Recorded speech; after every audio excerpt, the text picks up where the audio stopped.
Hello, everybody, and welcome to Friends of the Force, a Star Wars podcast. I'm your host, Brad Whipple, and this is our series From a Certain Point of View, in which we interview the fans and creators within a galaxy far, far away.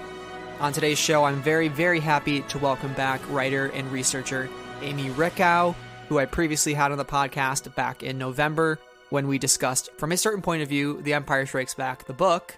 And this time around, we're discussing her book. She just recently published her first ever Star Wars book called Star Wars I Love You, I Know, Lessons in Love and Friendship.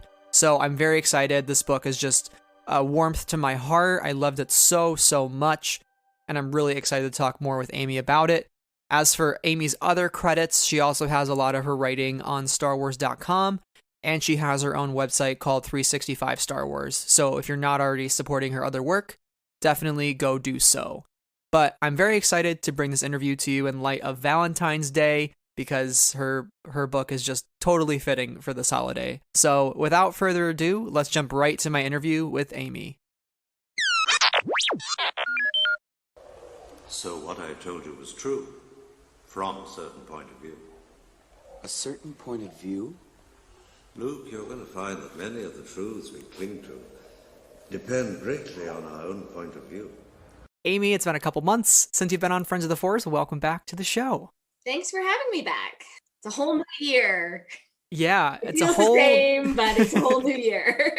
New year, new Amy, because you are now an your official Star Wars published author, which is really exciting. So congratulations. We were here to talk about your book, I Love You, I Know, Lessons in Love and Friendship.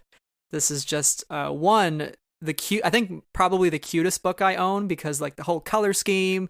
Oh, I know. I love the design.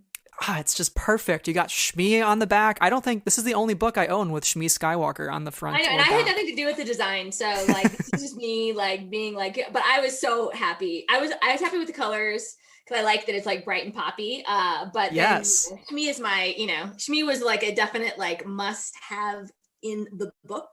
I will fight for her. So I was very pleased that she's both in the book and on the back cover. How does it feel? That's the first thing I want to ask you is like, now that your words are out there, your name is on the front of a Star Wars book, how does it feel to have kind of just finally reached this point where you've published a book, people are reading it, people are receiving it really well, and you see it on bookshelves? It's probably an exciting feeling for you. Yeah, I still have yet to go to a bookstore to see it. Like I know it's at the Barnes and Noble. That's like, a 25-minute drive from my house. But I haven't ended up going just because I'm not leaving my house very much. But because of the pandemic, like it still feels very surreal. It doesn't really feel real. I'm very, very appreciative for all the love I've gotten from like Star Wars Twitter and from Instagram and from social media, because that has really made it seem more real because it just like everything seems a little bit surreal right now, and I'm thrilled about this book. But like, I really didn't feel like I felt like it was like an elaborate prank until I actually had it in my hands. It feels like we're living in our own like bubble universe right now, where we're not sure if things are real that's happening to us at this point. Kind of like the pinch yourself. It was kind of like that. I was like, wait a minute. I tweeted about writing a book for DK for a really long time, and now it's happening, and that just seems a little bit too good to be true.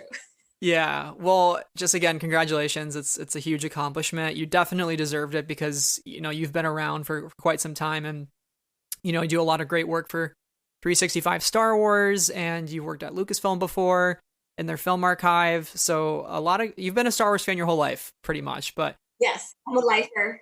Yeah, take me back to like when you first became a Star Wars fan and what some of your first experiences are like with, seeing the movies for the first time. Yeah, so one of my first memories of life is seeing the Death Star blow up Alderaan in A New Hope in the movie theater. I was 4. And like, that's like I have this very vivid, like weird snapshot memory of that moment, but that's it. But my parents, bought all the toys. And so like the next Christmas, I got like a Princess Leia, action figure, which I carried around. I still have. She like, I think her cape is ripped, but like one of the old Kenner ones. Yeah, she's just she's still hanging out there though. But and it was Return of the Jedi was really the movie that I became like a really, really big fan and joined all the fan clubs and started collecting. I was really interested in the behind the scenes and like the classic creatures and, from Star Wars to Jedi, like all of these, behind the scenes documentaries I would, tape off TV and watch over and over and over again. And, I think that like over my life, like it's gone up and down Star Wars, like where a fandom has been kind of a big or a small kind of part in my life. But now I'm back to 10. Yeah. It's a really big part. Cranking it up. Yeah. What is it about, I know you're a huge fan of movies in general, and that's just been such a huge part of your life growing up. You worked on different, productions and stuff of that nature. But what is it about the movie industry and like the behind the scenes stuff that really draws you in? And it's not just the stories that are told on screen, but how it's told and like what's happening behind the camera. Like what draws you into that sort of field? Well, I really love history in general and was really drawn pretty early on to film history and learning more about film history. And I think you can learn about history by seeing both fictional films and then also documentaries. But just like the art of film and how it moves you. Like I'm an introvert, but I've always loved the experience of going to a movie theater and like seeing a movie with a large kind of crowd. Which, now, of course, strange times. Yeah, I haven't done for a while, but, but like so many things are like, oh, you remember that? That seems so like nostalgic, But yeah, no, I mean, movies have always been a really big part of my life. And, but, nothing has really kind of captured me and kind of given me the kind of like, I feel like, Star Wars just is like comfort. Like it's my comfort kind of go-to franchise. Mm-hmm. With your book, there's a lot of lessons in love and friendship and family, and you're basing all of those real life lessons in Star Wars. And I feel like, Star Wars has had to have had some, influence on you growing up that, has kind of maybe set your sort of beliefs in place. Because I think for me, at least, it's kind of the same thing. You watch these, the hero's journey on screen, and you kind of prescribe to that belief of overcoming challenges in your life and persevering and having hope. Like, what are some of the core themes that you've pulled to really help you through the day to day and also just find what you wanted to do with your life? Yeah, I think that, hope is a huge theme of Star Wars. And I think that, there's so much tragedy in Star Wars and there's so many kind of good underdog stories that whenever I'm kind of feeling down about life or the world, which is kind of a lot lately, like a lot of people, like I'm laughing about it, but it's true. Glad I'm not the only one. Yeah, no, you're not. Like, when you watch these movies, it kind of gives you hope that like, even if things seem really, really dark, that like, it's still, cling to the people who are close to you and it's worth fighting for. And I also just think that a huge thing about Star Wars and something that I really wish I could have explored even more in this book is just how your family is who you choose them to be. Like you can choose who you want in your life. And it's important to value that person and not take them for granted. But like, you get to choose who your partner is. You get to choose who your co-pilot is, and you shouldn't feel restrained by, the rules of the Jedi Council or, just the rules of, society saying that like, you have to be close to your dad, if that relationship isn't good for you, that like, then you shouldn't. And so I think that was something that I kind of hadn't thought about quite as in depth until I wrote this book, I think. Yeah, I think that's the brilliance of Star Wars is there's so many relationships to pull lessons from that you can really choose any and figure out, make sense of like what's going on in your own life. And I think that's really something that has stuck with me growing up watching these movies. But for you, I know you worked at Lucasfilm too, as in their film archive, and you have that special thanks credit on the Star Wars: A Musical Journey. Yeah, no, I was only there for 10 months, and I managed to like have a really lucky couple of days where I got to help, send some music elements to Star Wars: A Musical Journey. If you're not familiar with it, which a lot of you are not, but some of you are because you really love Revenge of the Sith just that much. If you bought the CD soundtrack to Revenge of the Sith, it is a special kind of like music DVD. It's like MTV Star Wars, music video. Yep. It's ridiculous. I really hope that it gets released at some point because it's just that ridiculous. It deserves to, Yeah, they should put it on Disney Plus. Ewok movies need to come to Disney Plus. Having that time at Lucasfilm and, you love history, you love behind the scenes, and you sort of have this mind for almost like archiving history and, like preserving it. But how has that sort of influenced like some of your later work, doing 365 Star Wars? Because in a way that is archiving Star Wars fandom and like the women in Star Wars, whether it's the characters or people behind the scenes, and kind of building up that writing repertoire to eventually get you to write your book. I mean, that's exactly right. I mean, I went into film preservation and film archiving because I found the most interesting thing about film was the history, and I wanted to help preserve that history. And so I had a chance to work on a lot of really, great, monumental, like classical films. And then I ended up working at Skywalker Ranch when I was up in the Bay Area for a short time. And what was really great about it was that it really, I got, like, I was in the film archive, but I was right above me was the archive that had, like really amazing models, and like it was like walking through a museum, and it really, that was a very special experience. But when I wanted to write more about Star Wars, I really wanted to write, you always like I want to write about Star Wars, like I want to write a making of book, or I want to write like a behind the scenes or like an art of, but like of course that's not going to happen, and so I started kind of writing some kind of deep dive analysis, kind of referencey things. But what I really kind of stumbled into, because 365 Star Wars Women was kind of a very last minute, I want a fun thing to do to like get me into a writing mode of like writing every day. And so I kind of just like stumbled into it. But it really ended up becoming me wanting to create a history of women working in Star Wars. And so I was, in a way, and I'm still, I still contribute to it. Like I just sent off questions to, 2 people who work in publishing today. And I really I think of it as, it's the book that no one paid me to write and no one has to pay to read.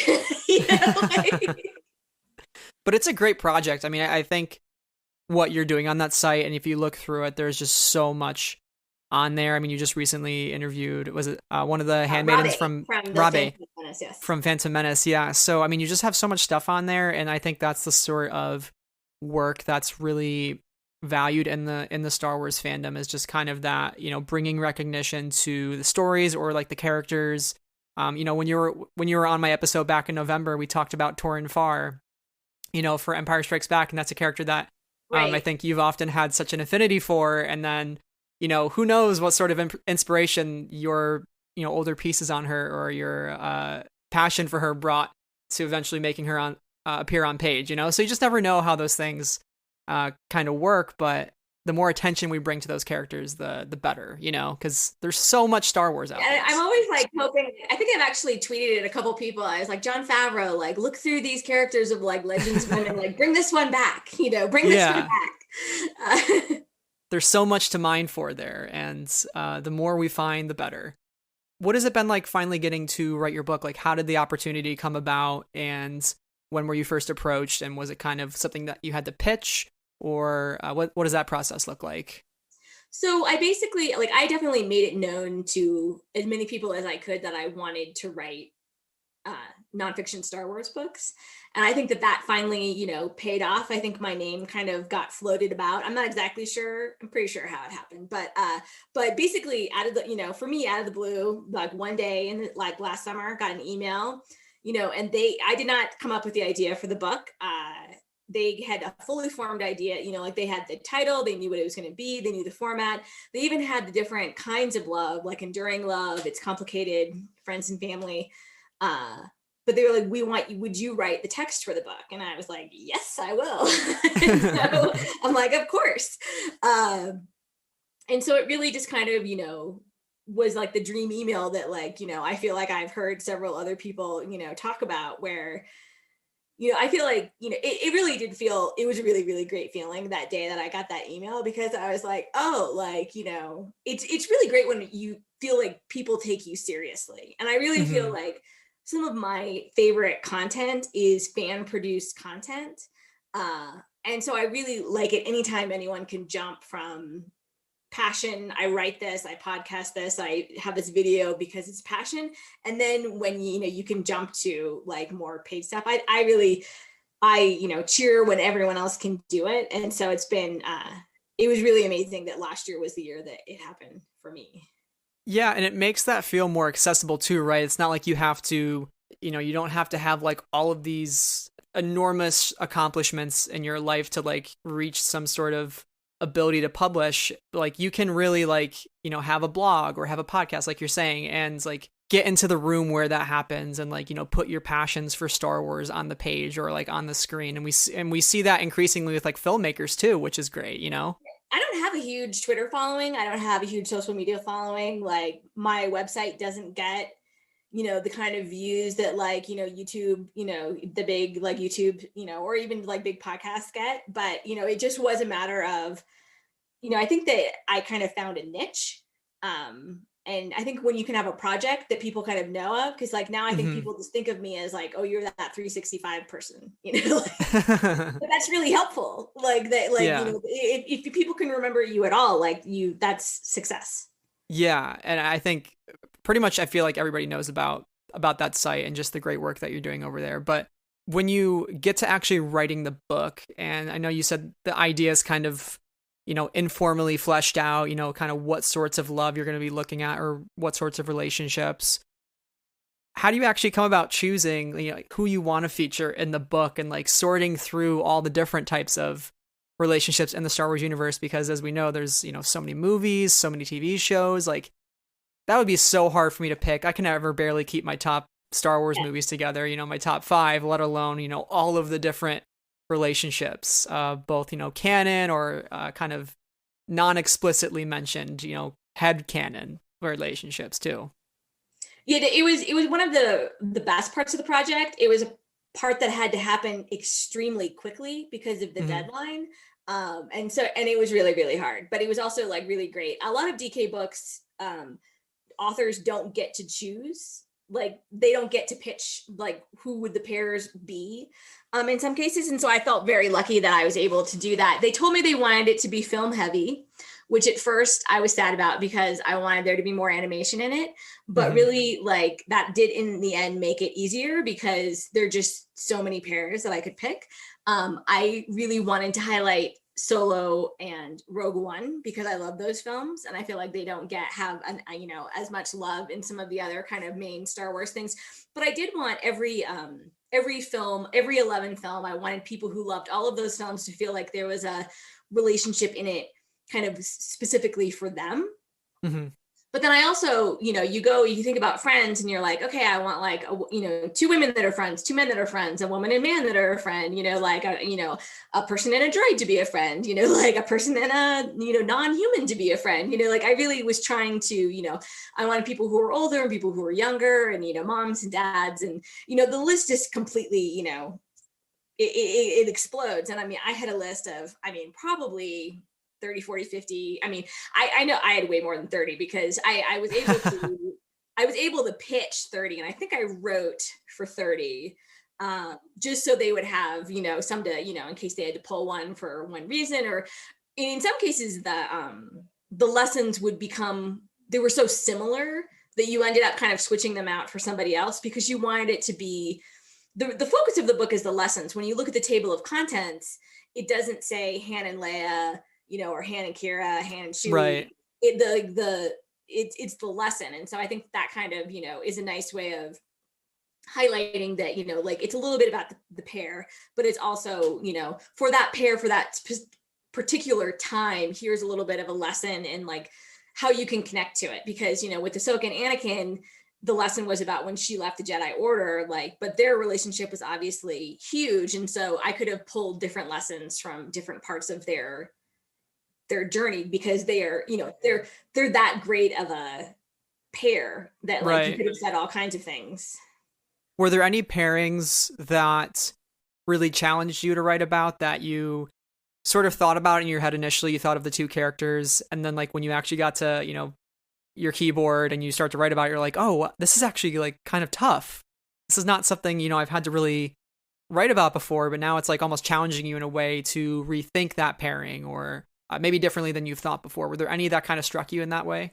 Yeah, I think that, well, we talked about like Luke and Vader, like, and like the father son, like the book was supposed to be lighthearted and fun and, ideally funny, but you also like want to, have it be like, not horrible advice, like you don't want it to be like, and so you want it to, trying to, with some of the relationships, like with Zeb and Kalis and, like Ray and Ben, and, a lot of people have a lot of different feelings about a lot of these, relationships, and trying to figure out, like what would be a positive lesson from there, but that isn't just like telling you to like, with Galen and, Jin, like, I think it was wonderful that, she thought that she wanted her father. She was just saying that her father was dead to her.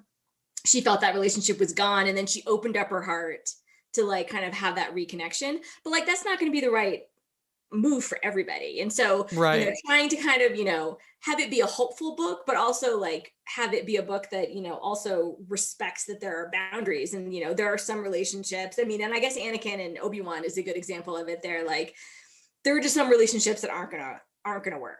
It doesn't mean that it doesn't mean that there isn't love in that relationship, because like they loved each other, like as brothers, but like some relationships don't work. And so sometimes I would, worry about that a little bit. And sometimes, I know that a lot of people ship characters like, like Ray and Finn, and, Baze and Cheryl, and so trying to kind of, honor that and be vague when I could, like just to kind of, because I definitely think that all of these characters, you should, whatever your relationship with them is, like nothing in this book should change that. However you view them is correct, because that is what, that is how you view them. Yeah, and that's kind of what I meant earlier by, navigating it both very explicit canon relationships and also headcanon ones, because like for instance Zeb and Kalis, naturally at least I ship them because they're just great. They're space boyfriends. It's fine. Yeah. And so like Baze and Chirrut, so it's fun to kind of go into it with whatever mindset that you have about those characters and then read the lessons that you're giving us, and that's why I love the book so much. It wasn't really about defining who they were as characters or as partners. It was much more about kind of like finding a connection, in there. And I know in some cases people, might have wished that I defined it more or defined it less, and but that's just, Yeah, and no, that's what I love about the book too. I think when you put labels on things or when you try to define it one certain way, it's very you put things in a box, but you just kind of, like you said, focus on the one particular aspect of the relationship, even though like, Anakin and Ahsoka, like you said, is much bigger than the one lesson, to kind of hone in on that one piece that you want to be your focus. I think that's why the book is just so great and keeps it vague, like you said, which is great. Yeah, I think that the entire book should have probably just been called "It's Complicated," and then you just keep that, because that's like the great thing about Star Wars is that all the relationships, they're not boring, and they're not all they're all very, very complicated relationships that have ups and downs, and that's why they're relatable, is because that's what that's what happens in real life, is that there's no few relationships stay the same throughout your whole life. Yeah. I want to get your opinion too on, you mentioned Obi-Wan, and I thought that one actually really tied nicely to the letting go for the Shmi and Anakin chapter that you had in there, because much of the Obi-Wan chapter, it says you can't always prevent them from making poor choices, and it kind of echoed the whole idea of letting go when somebody's going down a different path. So I want to understand from your perspective, like, I think the Jedi and attachments and emotions is such a huge topic right now, especially with the High Republic, and we sort of see little instances of that already playing out and how certain Jedi deal with that. What do you see as kind of that fine balance between, the Jedi having emotion? You include Obi-Wan in here. You have the quote for Obi-Wan saying he would have left if she had said the word. And then also the part with Padme and Anakin, not letting your emotions spiral out of control. Like, where is that fine balance for the Jedi? I think that's a really interesting talking point. No, I think it is too. And I agree that with the High Republic, I think it'll be really interesting. I think anytime you try to set really, really harsh rules about love and relationship, that's not going to work, just because that's just not how, humans, that's not how people, love and feel. You don't do it by, a rule set. But it was interesting, because even with Shmi, the lesson was kind of about letting go, but I would think, do I personally think that, she should she have literally let Anakin go? I don't know, but it seemed like it was a good idea at the time, and with Obi-Wan and Satine, should, that was an interesting lesson because it's like, they loved each other. Like they decided to go a different way. Like, was that the right decision? We'll never know. They'll never know. And that's, sadly quite relatable, I think, to a lot of people, including myself as well. I really do think that with the Jedi, so much is, it's a huge topic that I do hope that the High Republic goes into more and more as we get to know these Jedi, because, I wonder if the rules, or the rules that are like how things, are going I am kind of assuming that that's going to be expanded on quite a bit. Yeah, it is a really fun topic to discuss, and yeah, like you said, I think it's going to be a huge focus, and the more we kind of question the Jedi's teachings, and they weren't a perfect organization, so, and I think that's definitely evident here when you include some Jedi in a book about relationships. It's kind of ironic in a way, and you saying the book should have just been called It's Complicated really speaks to that. And with Zeb too, I think that's a really interesting relationship with Kallus, because there's a whole idea of, are people inherently bad? And you say in there that it's really not often the case that people are all bad. And I thought that was something that was really touching, because I think often in the Star Wars universe, we're so quick to point blasters at the other person and start firing without ever actually talking. And that's probably the reason all of the problems in Star Wars happen, is because nobody puts down the blaster and just like talks it out. It's the aggressive negotiations versus the diplomatic solution. Right. And I think it's a really great lesson. So do you kind of see that as one of the biggest problems in Star Wars, and why there is so much conflict and strife? And where do you see that kind of being one of the where do you see that as kind of a shining example of like where things go wrong in Star Wars?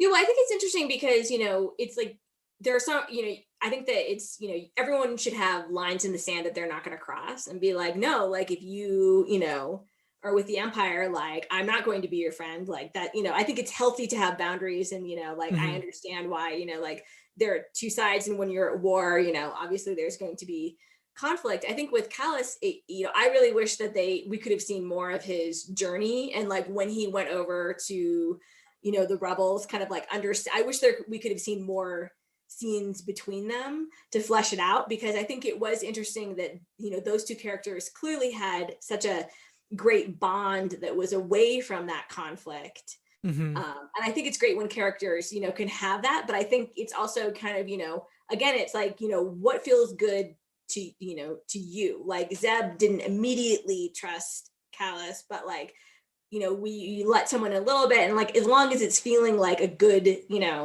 relationship to you, and you trust yourself, and then it's okay to kind of, open up to other people.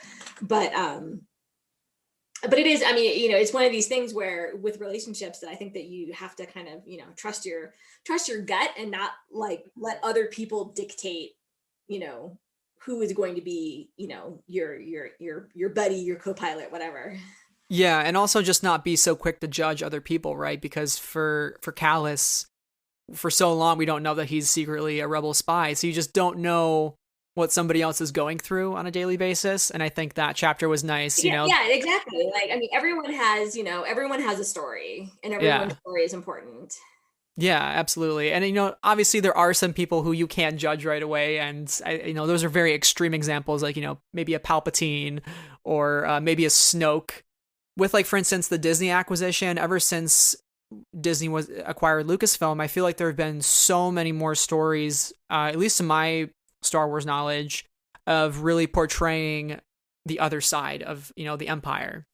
Yeah. Because you get, like, Iden Versio, you get Sienna, Ree, and Lost Stars. You start to get all these characters where you see from their perspective. I mean, from a certain point of view, we talked about, what's his face? The guy who Vader chokes out on the Star Destroyer. Ozzel, yeah. Like I was sympathizing for Ozzel. Oh, I know. I was so annoyed that I was sympathetic with Ozzel for like 5 seconds, and then I was just like, no. I was like, Brad, how could you think that? Yeah, I mean, could you think about like, Finn, like, with Finn, like he started off as, a first order trooper. And so I feel like that I love that, I like the messy stories. So I like that those stories are doing more and more of that. Yeah, Star Wars is at its best when it's messy and complicated and not like black and white, when it has that kind of gray area where you're supposed to think and reflect on what the character's going through versus just like, oh, this is the bad guy, which I think a lot of superhero movies especially fall into that trope of like, oh, he's bad because he says he's bad and proclaims it to the superhero. Right. No, I mean my favorite bad guys are the ones that you know can empathize with a little bit. Yeah. Yeah, like Thanos I think is a great villain because even though he's completely wrong, like you understand like what he's trying to accomplish and like what he's going after. And I think likewise Darth Vader, once you get that the first three movies like Phantom Menace through Revenge of the Sith to really understand where the man in the machine came from, then it creates a whole nother layer to that character where you're like, oh, he's not just a dark brooding guy with a red laser sword. He is so much more than that. He's lost everything, you know? And that's something we can relate to and sympathize with pretty easily. Absolutely. Yeah. And then that kind of ties into to the idea of redemption. And I think that's something that you include in the Rey and Ben section, which, you know, I love Rey and Ben. I love shipping them. And it was great to see you really hit on that idea of you should never dismiss somebody's potential for change and redemption. And for me personally, I think that's the biggest lesson in Star Wars. But how have you seen that sort of lesson play out in Star Wars? And why do you think that's so kind of quintessentially Star Wars, the idea of atonement and redemption? I think that, you know, so much of Star Wars is the underdog and like everything seems against you and then you're somehow like triumphing, and someone who is, you know, fallen to the dark side and is able to kind of find their way back to the light is kind of another way to, you know, tell that story.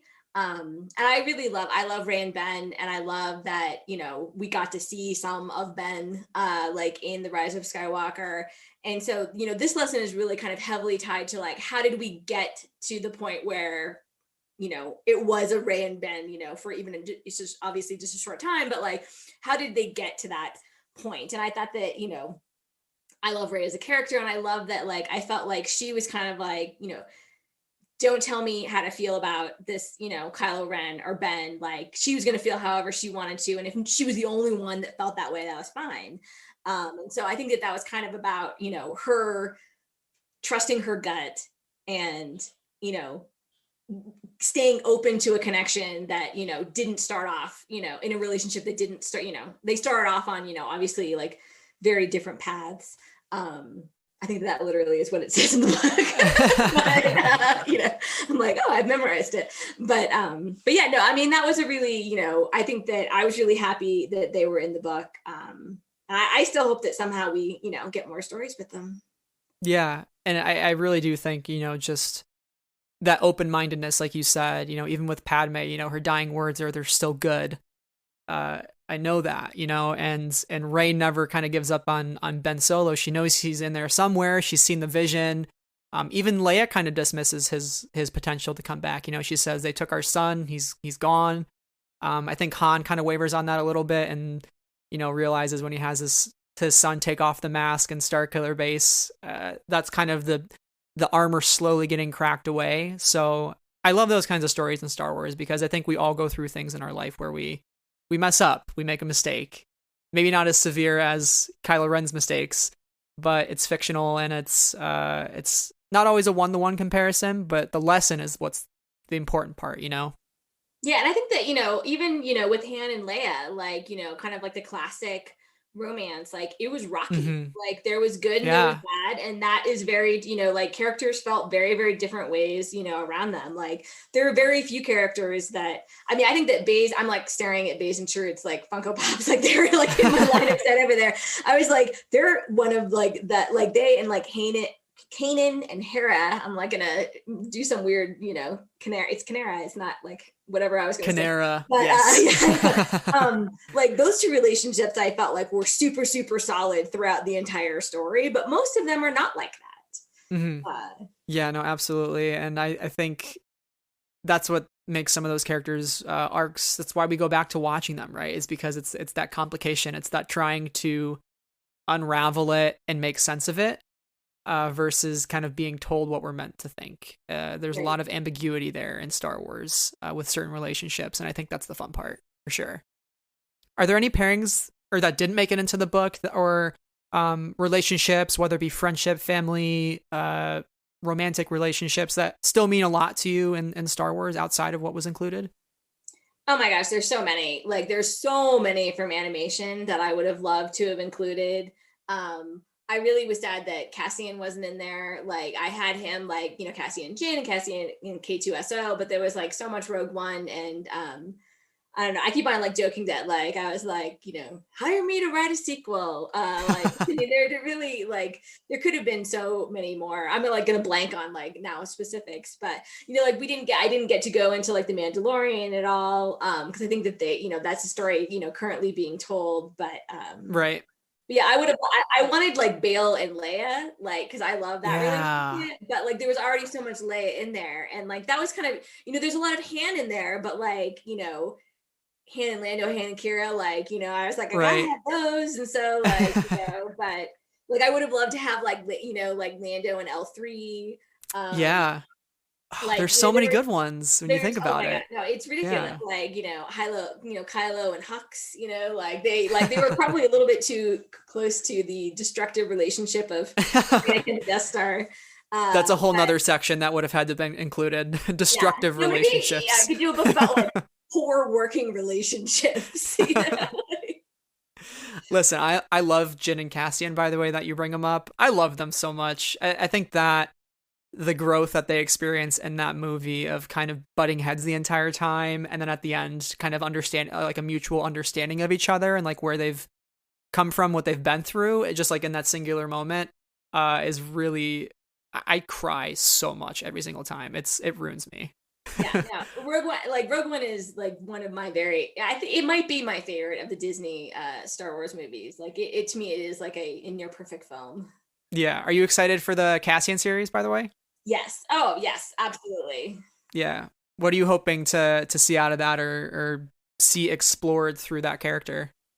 I'm excited to see more of like how Cassian, became that guy who, made all the tough choices, especially at the beginning of Rogue One, and understanding his story a little bit more. But I'm also just very excited about, I love Mon Mothma. Yeah. Even though I don't think she makes the best choices all the time, I still love her. I'll be on her side.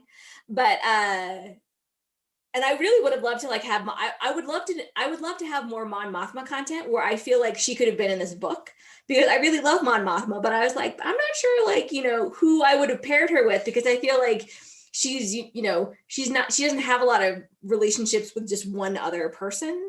Like in, she's more in the movies kind of more in, of a background thing. But I love all the connections in Star Wars. I want everything to connect. Like every time people are like, oh, I don't want, this person to show up in The Mandalorian. I'm like, well, I do.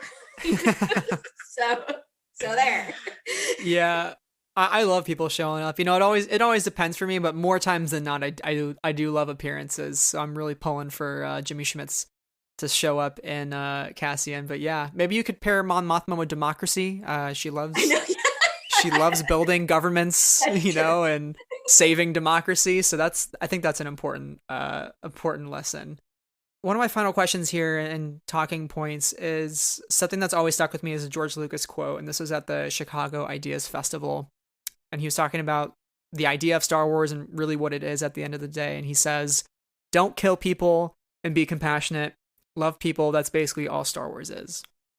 So I think oftentimes, we get really lost in some of the nuance of Star Wars that we really like lose sight of what it's really just trying to tell you at the end of the day. Like, you can get really riled up with the minutia and like, who's the bad guy? Like, why are they the bad guy? Et cetera, et cetera.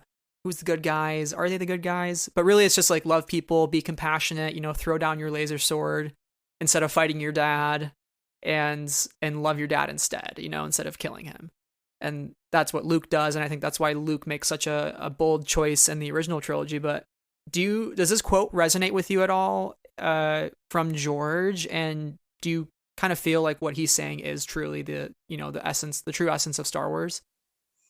I think that, partially is, it's an interesting quote because there's so much death in Star Wars. There's just like so much tragedy, in it, especially when it comes to like parents.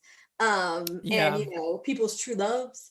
Like, there's so much tragedy in there, but I think that but there is so much hope in there. I think that, trying to not give up on people and trying to find the good in people is a huge part of Star Wars. And, like we talked about, just like giving people a second chance, if they, deserve it. But it is an interesting quote to me, just because like when I was going to write this book, I was like, oh, it's supposed to be like lighthearted and funny. And I'm like, but everyone in it is dead.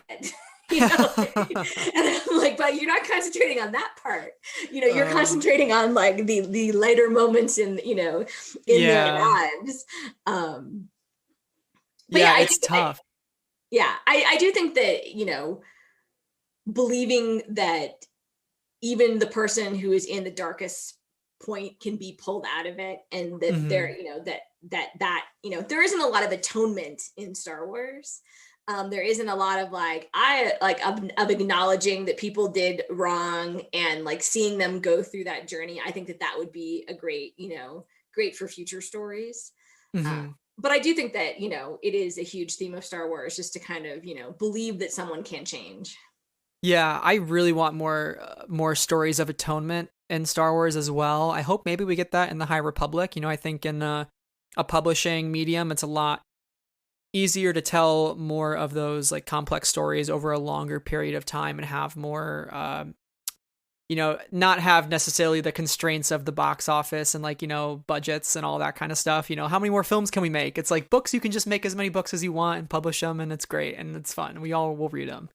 But yeah, in the movies too, like I sometimes, like I think that I took away a lot of things from The Rise of Skywalker, specifically because it's like the most recent, that like I had a lot of things going on in my head that clearly other people did not. And there's, and so I was like, oh, well, it made sense to me. Like, and it worked out to me. I mean, because we all have our own kind of like little head canons of like, what was that person thinking? Like, oh, they weren't, no one was thinking about this person. And I'm like, I thought they were, but like sometimes with the film medium, like as a medium, like it's easier for people to come away with much different interpretations. Right. Yeah.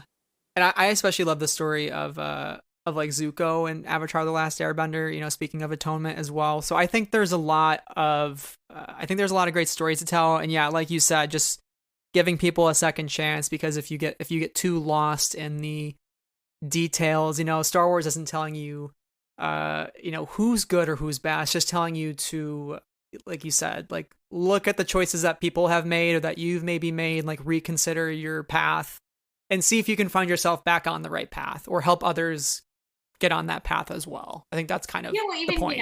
Even our buddies Cassian and Jin. I mean, like Cassian was so like not interested in Jin, and like for them to like have from starting there and then to get where they ended up on the story was really again, it makes me cry too. Like I don't want to cry here, so let's grab the tissue box. It's I know, all right. I'm gonna stop thinking about it. I will put another disclaimer as well. I know you said there's not many happy couples in Star Wars. I'm going to throw out there the Dozas. I stand the Dozas from Star Wars Resistance so hard. They're my favorite couple ever. I think we need more of the Dozas in Star Wars for sure. And they were on the list because like I really wish, I feel like I could have a whole other book that was just about animated characters. Look at Orca. Oh yes. Oh man. If I ever get like if you ever make a sequel and you put Vanessa and Emmanuel Doza in there, I'll take it out of the book. I'll put it on my wall, frame it. I know it's blasphemous to book readers, but they mean that much to me. I love them so much. So yeah, this is just overall though such a fun book, Amy, and I'm just very happy that you've kind of continue to leave your mark in the Star Wars community, because your work is definitely appreciated. I get excited with every new 365 post that you have on your website, and it's just great stuff, and you deserve this, so congratulations. Thank you. I have to say, like, I really, really appreciate everyone. Star Wars Twitter gets a really bad reputation for very, very good reasons at times. But I mean, this really, like, this, I would not have written this book if it wasn't for people who had shared and liked my work on Twitter. Like that's like literally, I don't think that this would have happened with me just having a blog without, you know, a way to promote it. So I really, really appreciate the support of so many Star Wars fans. It really, I mean, you guys have heavily impacted my life. Mm-hmm. Well, I bet you this won't be the last. So, you know, we'll keep doing that. We'll keep promoting your stuff. And, you know, I'm excited to see whatever's next for you. And you were just recently in Star Wars Insider as well. You did a little bit of 365 in that. You had some interviews that just came out. Yeah, no, I was able to interview, I think it was 5 voice actresses who voiced Leia in video games, the Navajo translation of A New Hope, and different animated specials. And I had actually started working on that. I got the green light for it last February. And I started talking with them in March, and then if everything, you know, went haywire, you know, everything, you know, was delayed, and it finally came out. And so I feel like that was really kind of like 365 come to life. So I'm extremely proud of that.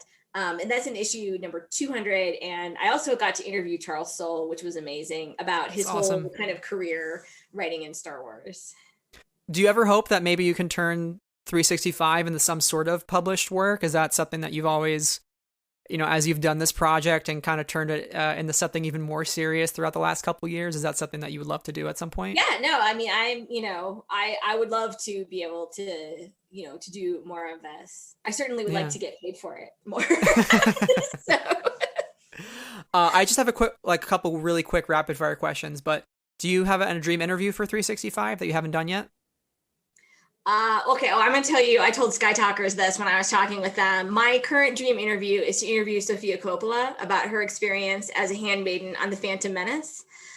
Because I think that it would be fascinating to just understand what she remembers, you know, because she was there kind of like to learn about filmmaking. And I think that would be a really unique kind of look at Star Wars from someone who has obviously gone on to do, you know, amazing things on her own. Yeah, that would be awesome. Fingers crossed, you know, never say never is my philosophy, you know. Do you have a favorite moment of friendship or love in Star Wars? Like a favorite scene or something that warms your heart completely? I'm going to go with Rey and Finn reuniting on Crate in The Last Jedi. That's a great one. It's the best hug. The best hug. All the rocks falling and everything. And I love that kind moment. I love those two. Yeah, it's crazy. I mean, you think about it too in context of The Force Awakens, it all happens so close together. I mean, that's like, you know, a couple days. So they've been through so much together in such a short period of time, you know, from Jakku to Crate. So if you watch those right in a row, it really hits that emotional beat for sure. Do you have a favorite ship? Like a romantic ship? Is there something that, you know, whether it's canon or something that you have in your head that you kind of cling on to and a hill you'll die on?